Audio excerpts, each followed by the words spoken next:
Hola a todos y bienvenidos al canal. Hoy vamos a analizar las cuentas de 2025 de una empresa clásica e industrial que nos plantea una paradoja interesante. Estamos hablando de Vidrala. Si miramos rápidamente sus números, nos encontramos con un escenario aparentemente contradictorio. Por un lado, sus ventas han caído casi un 8% este año. Cualquiera pensaría que están atravesando un bache tremendo. Sin embargo, su deuda se ha desplomado hasta mínimos casi ridículos y sus márgenes de rentabilidad sobre esas ventas han tocado el récord histórico del 30,1%. Es decir, vende menos, pero su maquinaria financiera parece estar más engrasada que nunca. ¿Cómo es posible que vendiendo menos sus cuentas luzcan esta aparente solidez extrema? ¿Es todo tan brillante como nos quiere hacer ver la directiva en su informe o hay elementos de maquillaje contable que debemos vigilar de cerca? Bien, hoy nos vamos a poner las gafas para analizar la cuenta de resultados, el balance, el flujo de caja libre y valoraremos si a los precios actuales de la acción es una oportunidad o una trampa. Comenzamos. Bien, antes de entrar de lleno en los números de 2025, vamos a detenernos un momento para aquellos que no conozcan esta compañía, porque su modelo de negocio es clave para entender sus cifras. Vidrala no es una empresa tecnológica ni una startup de moda, es un negocio puramente industrial, pesado y muy intensivo en capital.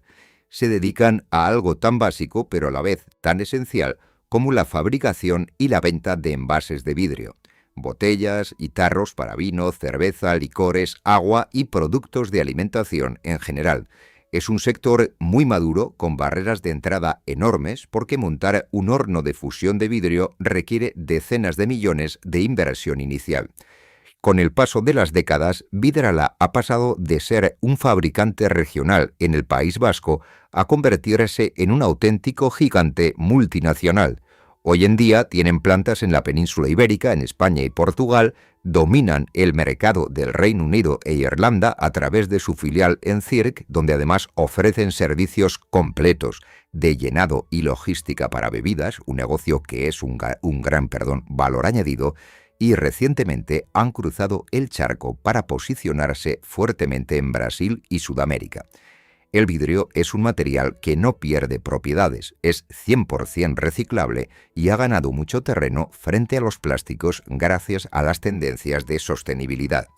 Sin embargo, este negocio tiene una cara oculta. Los hornos necesitan estar encendidos 24 horas al día, 365 días al año a temperaturas extremas. Esto significa que los costes de energía, es decir, de gas y de electricidad, son su verdadero talón de Aquiles. Mantener esta bestia industrial funcionando de manera eficiente cuando la demanda macroeconómica no acompaña es el verdadero reto de esta directiva. Y como veremos en un instante, el contexto de 2025 ha puesto a prueba toda esa maquinaria. Vale, vamos al primer nivel de la cuenta de resultados, la línea superior, los ingresos o ventas. Durante el ejercicio 2025, Vidrala ha facturado un total de 1.465,2 millones de euros. A simple vista es una cifra espectacular, pero si la comparamos con los más de 1.588 millones que facturó en 2024, nos encontramos con una caída reportada del 7,8%. Para ser justos y rigurosos con los datos, tenemos que limpiar esta cifra del efecto de los tipos de cambio, por un lado, ya que venden en libras y en reales brasileños, y de las compras o ventas de fábricas en el año por el otro, como por ejemplo la desinversión que hicieron en Italia.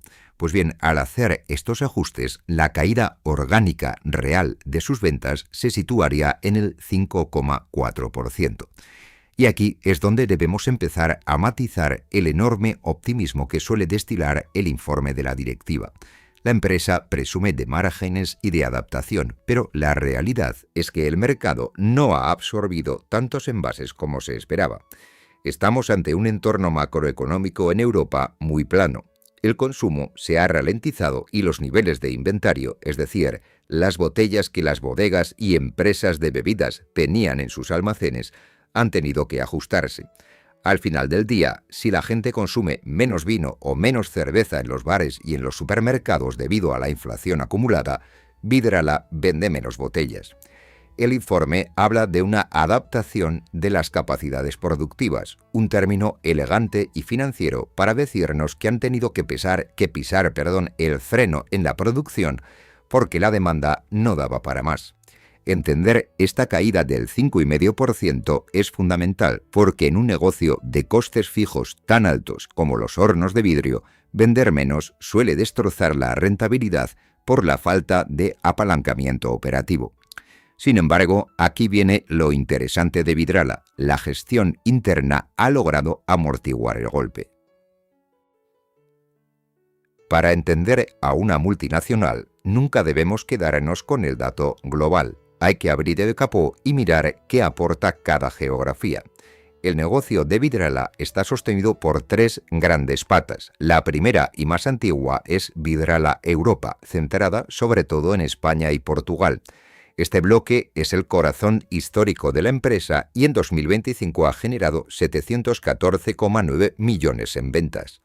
El mercado del sur de Europa es un gran consumidor y productor de vino y aceite, sectores muy dependientes del turismo y de las exportaciones. La segunda gran pata es Reino Unido e Irlanda, operada bajo la marca Encirc. Ha facturado 574 millones. Este segmento no solo fabrica las botellas, sino que de una forma tremendamente inteligente ofrece a las marcas de bebidas un servicio logístico completo, es decir, traen el líquido a granel, lo embotellan en la planta de Vidrala y lo distribuyen directamente a los supermercados británicos, reduciendo brutalmente la huella de carbono de sus clientes.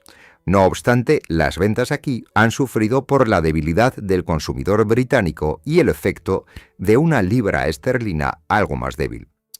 Y finalmente, el nuevo motor de crecimiento, Brasil, a través de la empresa Vidroporto, que terminaron de comprar en 2023, facturan casi 178 millones. Brasil es un mercado gigantesco, con una clase media en expansión y un consumo creciente de cerveza.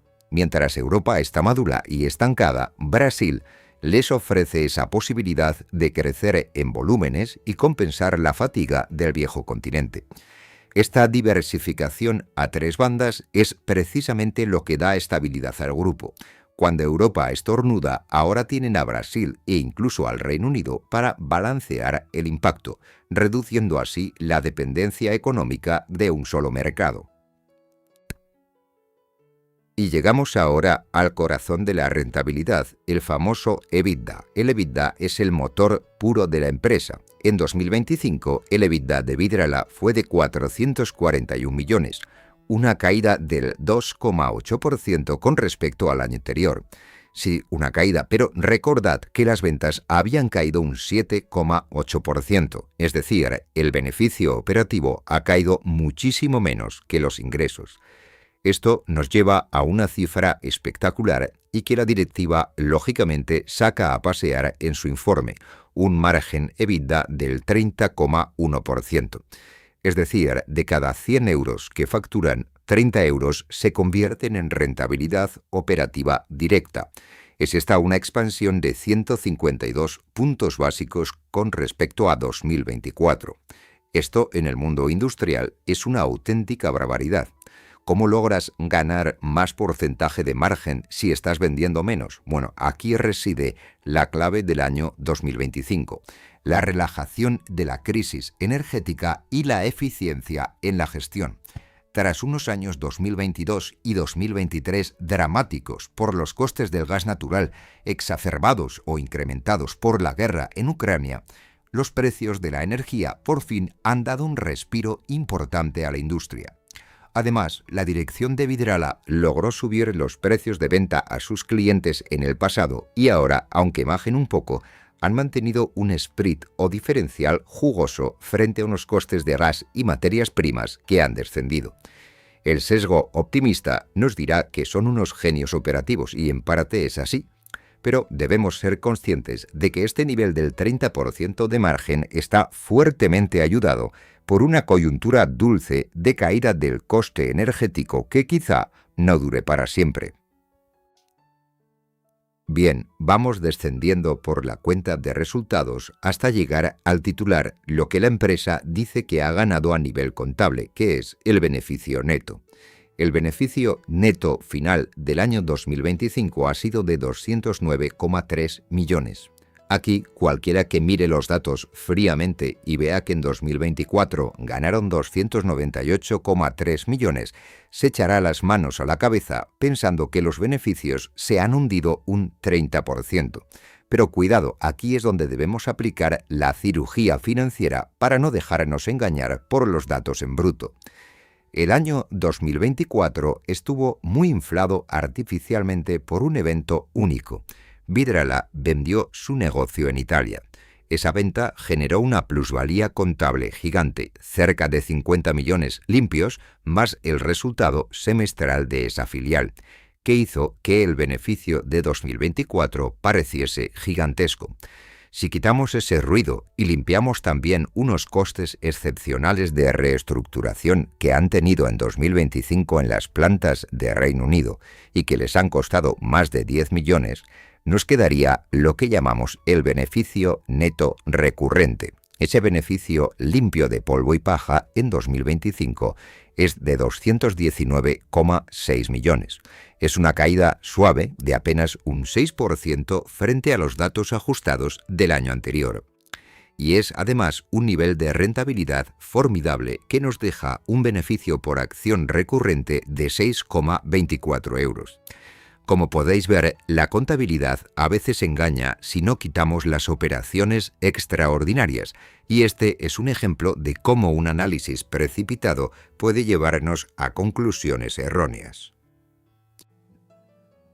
Hasta ahora hemos hablado de la cuenta de resultados, que en cierta medida es opinión contable. Pero ahora vamos a hablar de la verdad innegable de los negocios, el dinero contante y sonante que entra en el banco, el flujo de caja libre o free cash flow. Esta es, sin duda, la diapositiva más importante para saber si un negocio está sano. En 2025, después de pagar sus nóminas, sus materias primas, sus altísimos impuestos que rondan los 67 millones y después de acometer todas las inversiones para mantener sus fábricas modernas, a Vidrala le han sobrado limpios, directos a la caja, 200,1 millones de euros. Fijaos en la calidad de este negocio. Declaran un beneficio contable de unos 209 millones y generan una caja libre de 200 millones. Prácticamente todo el beneficio contable se convierte en billetes reales. Esto no es nada habitual. Muchas empresas declaran millones en beneficios, pero se les esfuma el dinero en cuentas a cobrar que no ingresan o en inventarios que se apilan. Vidrala ha tenido una disciplina férrea. Las operaciones diarias de sus fábricas generaron 380 millones en efectivo neto. De ahí se gastaron el dinero necesario en CAPEX, del que hablaremos en la siguiente diapositiva, dejando esos fantásticos 200 millones listos para devolver a los accionistas para comprar otras empresas o para pagar deudas. Esta enorme generación de caja es el muro de carga sobre el que se apoya toda la tesis de estabilidad de Vidrala.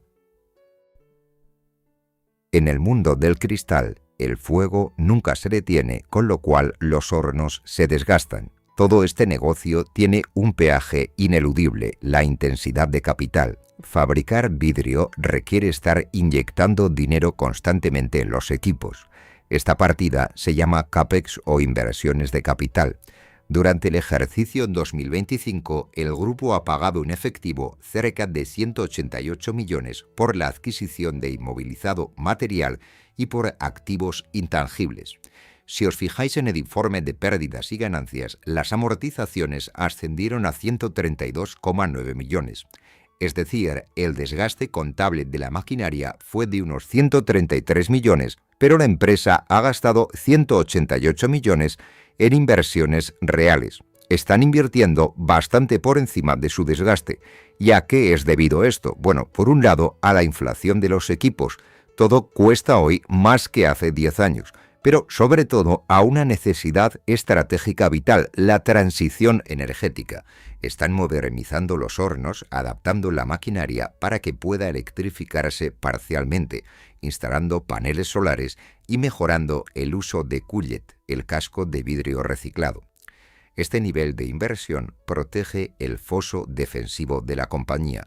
Cuesta tanto dinero mantenerse en vanguardia que nadie en su sano juicio crearía una empresa desde cero hoy en día para competir con ellos.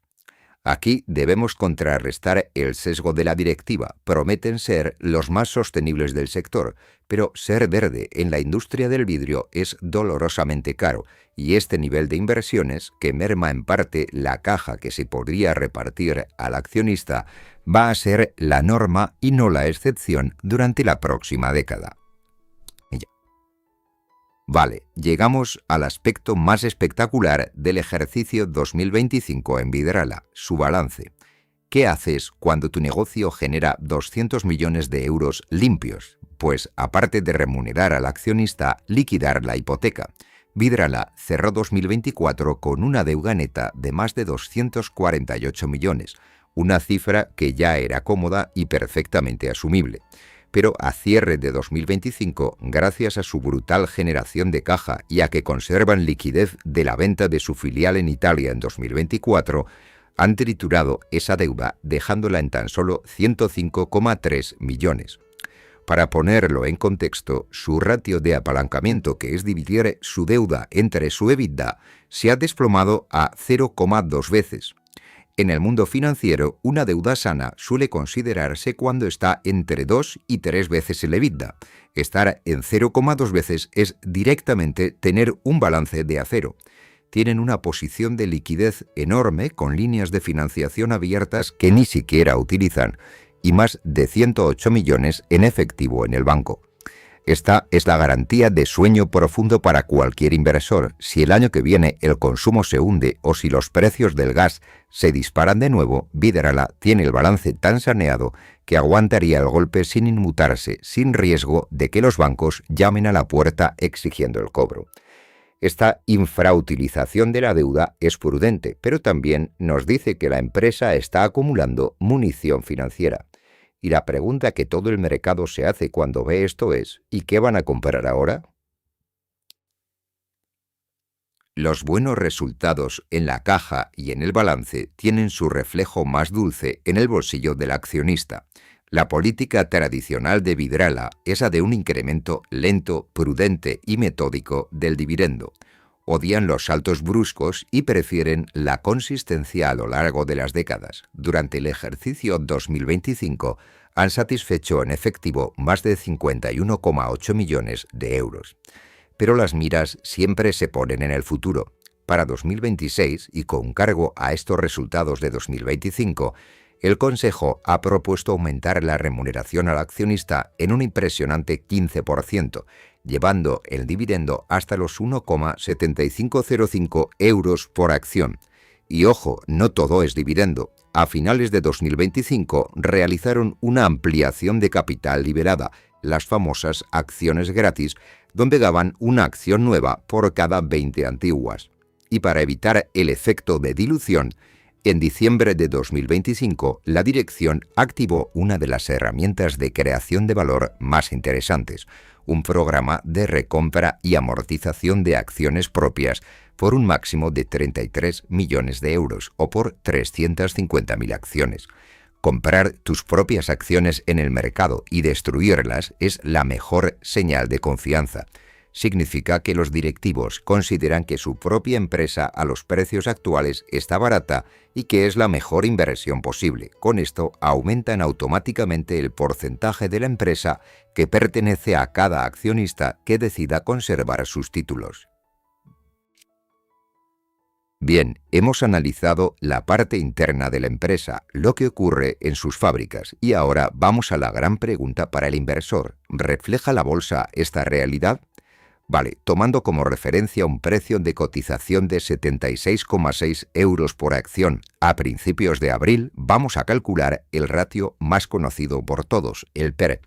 Es decir, cuántas veces incluye el precio de la acción los beneficios que genera la empresa en un año.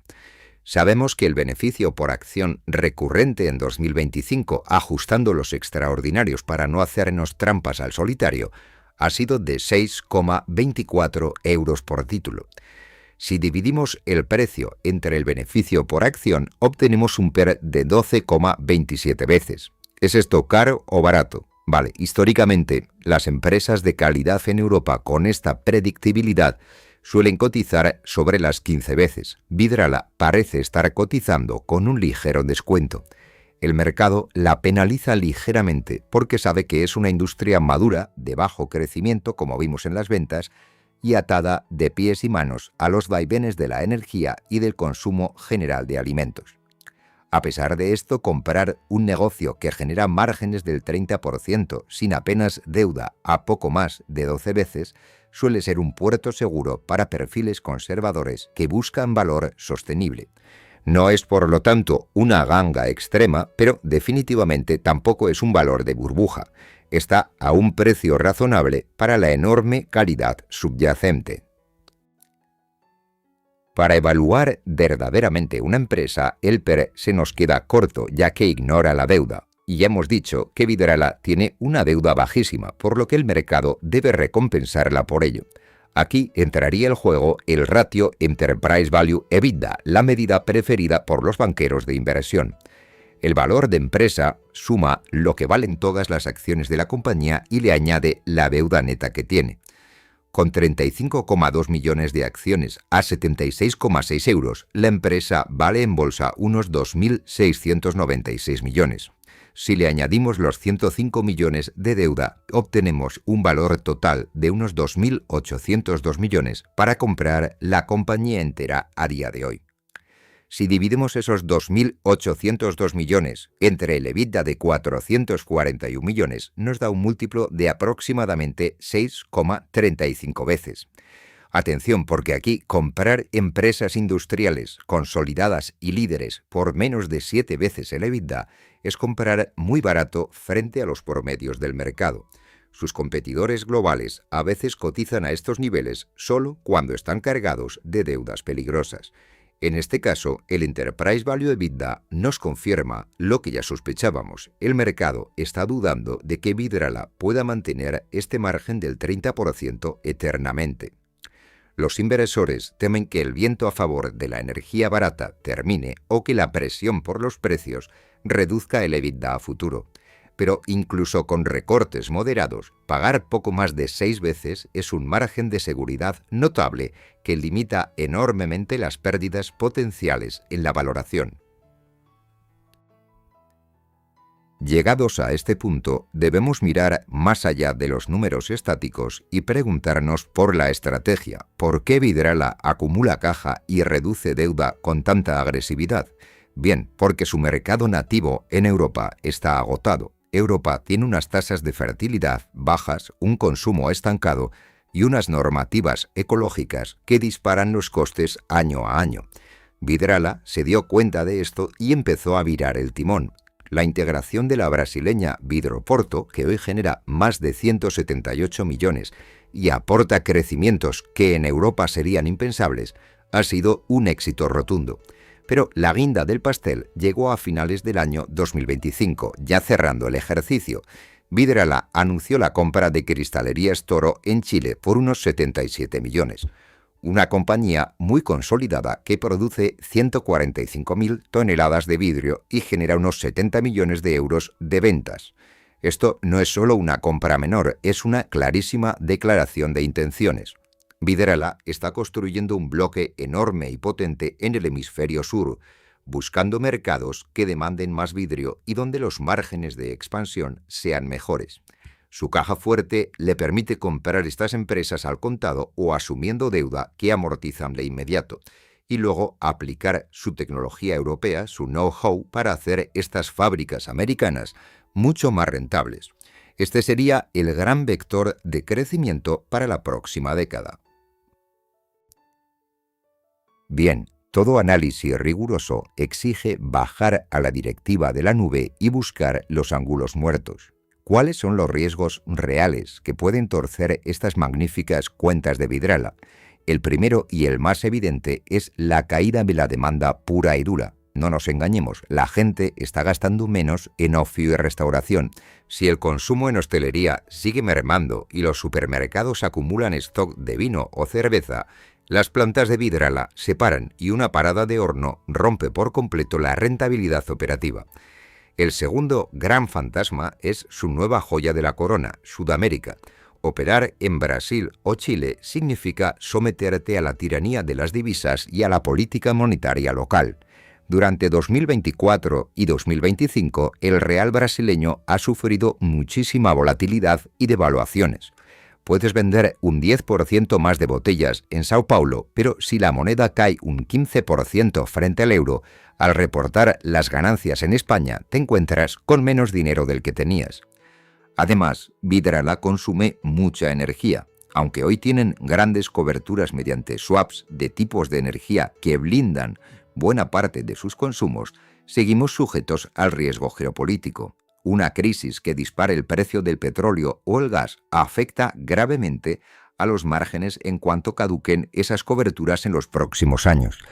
Estas sombras son las que explicarían que el múltiplo de valoración que vimos antes sea tan prudente.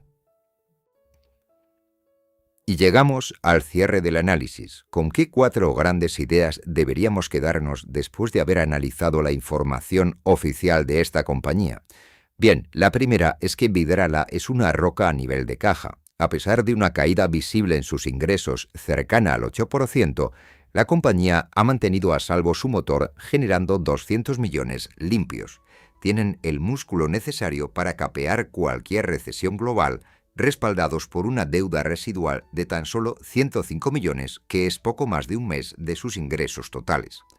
La segunda idea es la prudencia ante sus rentabilidades. Sí, presumen de un margen récord de más del 30% en el EBITDA, pero hemos desmitificado que sea únicamente magia empresarial. Es en buena parte gracias a la contención estructural del precio de la energía y a las coberturas ejecutadas. Tercero, el giro de guión en su crecimiento. La vieja Europa no da más de sí y el futuro se jugará en las expansiones en Brasil y ahora en Chile. Su capacidad de integrar empresas será la verdadera prueba de fuego de la directiva. Y finalmente, que frente a la valoración del mercado, a poco más de 12 veces beneficios y un Enterprise Value EBITDA de 6,3, estamos pagando el precio de una empresa mediocre por un operador que gestiona con matrícula de honor. Sabiendo todo esto, el inversor puede formarse un mapa perfecto del tablero de juego antes de poner su dinero sobre la mesa. Y hasta aquí el análisis de hoy. Espero que te haya resultado de utilidad. Si es así, te agradecería enormemente que le dieses al like y te suscribieses al canal.